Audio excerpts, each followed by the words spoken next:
What's up, everybody? Welcome back to the garage, and today we are following up on our recent video where we talked about throttle bodies.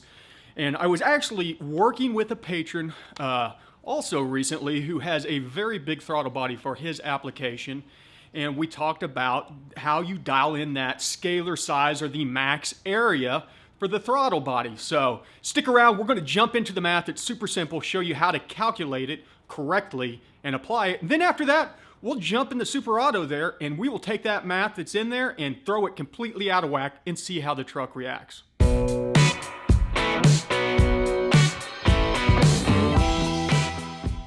Welcome back, everybody, and I want to start by thanking everybody who has subscribed recently. If you are not a subscriber already, click the link down in the corner. Make sure and ring that bell so you do not miss out on any of the live shows. On top of it, if you find this video or any other videos useful, please click that thumbs up button. That gets this information out to more people. And also make sure and check out, we have a shortened URL that can bring you straight to the homepage. It is tuning101.com. Takes you right to the YouTube page for the garage to quickly share this information with other people out there. Don't be afraid to use it. Tuning101.com. On top of it, make sure and check out the link below for the Project Gen 4 fundraising crowdfunding project that's going on, campaign as it were called. You can find that one at www.pg4car.com. There's a link down in the description along with all the other stuff that you need to know down there. But for now, we already have this ported K-Tech unit off of the truck because we put that solar performance unit on the other day. And so let's go ahead. The numbers that are in the tune are already based on the K-Tech one. We're going to do the measurements, see if the numbers that we come up by doing the measurements are even close to the ones that are in the tune, because those I probably just got off the forum someplace in time because I was doing that out in the middle of the desert one day as a side project. So we'll see if even I got that part right. And then, as I said, we will jump into the tune, change the numbers dramatically, like 25-30%, and see how the truck reacts with those scalar numbers, or throttle area numbers, being way off. So let's jump over to the table and check this thing out. Okay, hopefully you can see everything all right. You can hear me all right. We've got the whiteboard here. We've got the caliper. We've got the throttle body. Now, there's a misconception that whenever we are doing the scalar or the area that we are measuring the flap. No, we use the flap to determine what the area is, but we're actually measuring the available surface area of the throttle body itself. And in doing so, we need to take into account the bar that goes across the center of this thing, because that is actually a reduction in that scalar area. But first, what we need to do is take a look at the formula. Let me write it all out here. It's pretty straightforward. It's going to be pi r squared, which is radius squared times pi. And then we want to subtract the length times width, or actually, that length and width are kind of the same thing, height of that bar, to get our surface area in millimeter squared. So how do we get R? Well, that is just 1/2 diameter, which we can measure by taking our caliper and getting a measurement of the flap. So let's try and do that real quick.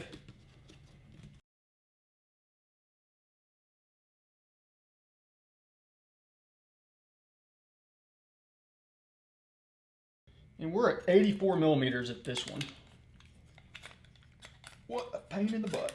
Okay.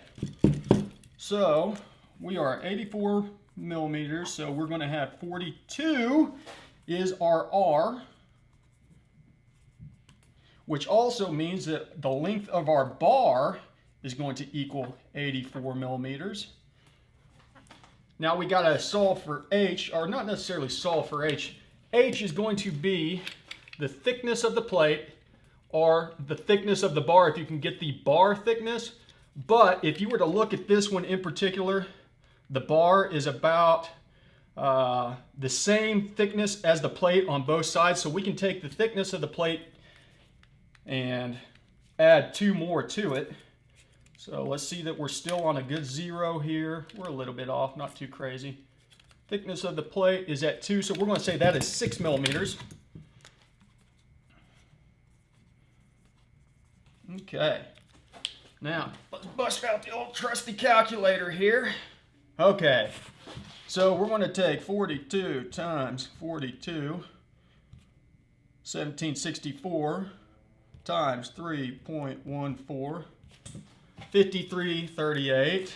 So we're at 50, or 55, and we'll just call it 5539 since we're at 0.96. And then we want to take our 84 times 6 to get a 504.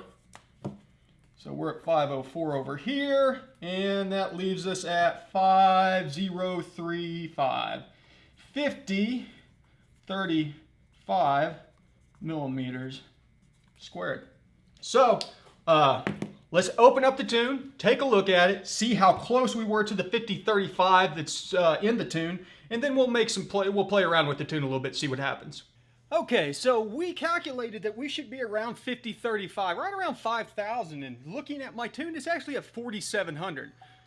So, first things first, let's update it to 5,000, see what happens. Now, as this is loading, where you're going to see the biggest effects on this is down low, because these calculations are what are used to help dial in your idle. So, I'm excited to see whether or not the idle of the truck will still be all right, going up 300 cubic millimeters. I think it will be. Whenever we get to the point where we're shifting this thing out like 30%, that's where we're going to see some wonky idle, I believe. We're getting ready to find out.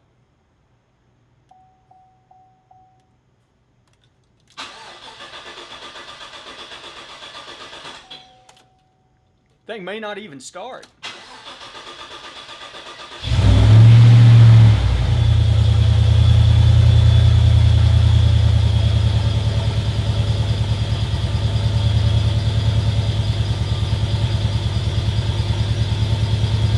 Running a little high.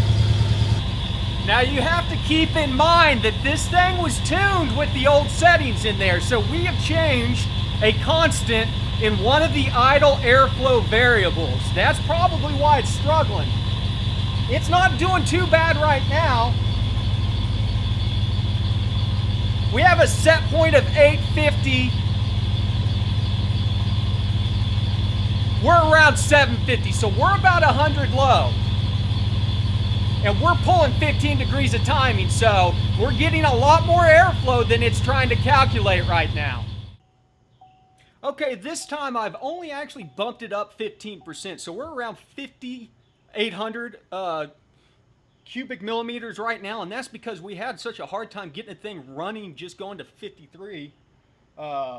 I figured if we went more than 15%, it wasn't going to run at all. So the question is, will it even start being 15% off of what our calculator should be?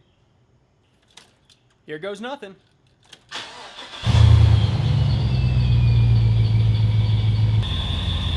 Right away, we're even struggling to keep over 700, and we're pulling even more timing, which means that it's calculating a ton more airflow.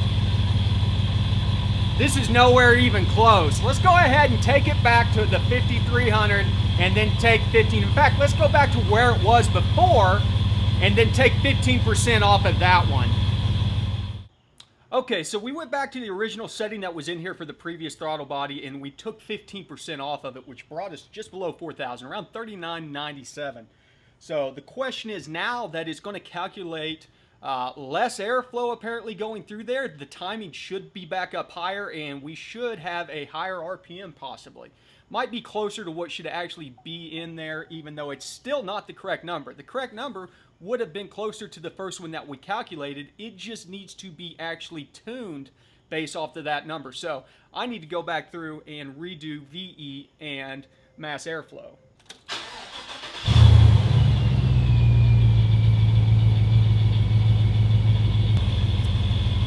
Okay, it's idling about 75 RPMs higher. It's a lot closer than the goal, and it's only pulling about 10 degrees of timing, which means that the airflow calculation is still off, but it's not nearly as bad as it was beforehand when it was pulling 20 degrees of timing.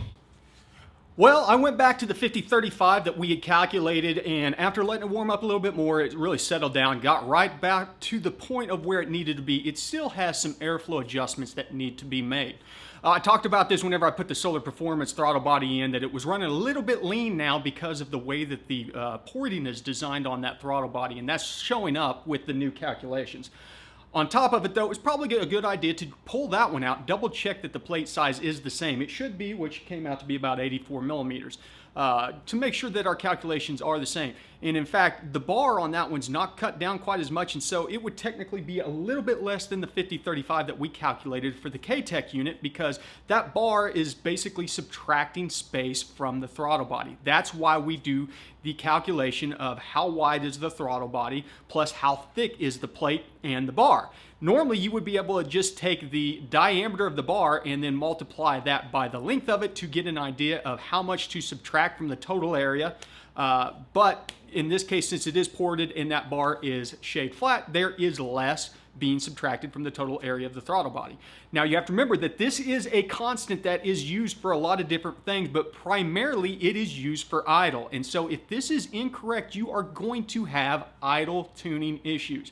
You can make up for it on the air maps, either through the mass airflow sensor or the volumetric efficiency table, but whenever you do get into things like the torque-based system, you are adding a level of complexity in there, and not having this correct will fight you the whole process. So keep that in mind. Hopefully this was nice and easy, made sense. If you have any questions, comments, or suggestions, or a different way that you prefer to do it other than just going out there finding a tune that has the stock size throttle body on there like this, and copying that number over, which is what I did. I went out and found one that was the 87, I think, or the 87 was considered the 87 millimeter throttle body. Got the number off of that, but even that number turned up to be a little bit short. A lot of these ported throttle bodies, though, may come with this information. By all means, use that. It should be close enough to get you within the ballpark to allow proper airflow tuning. So once again, any questions, hit up the comments down below. Found this video helpful, make sure and throw that thumbs up. Don't forget to check out all the links.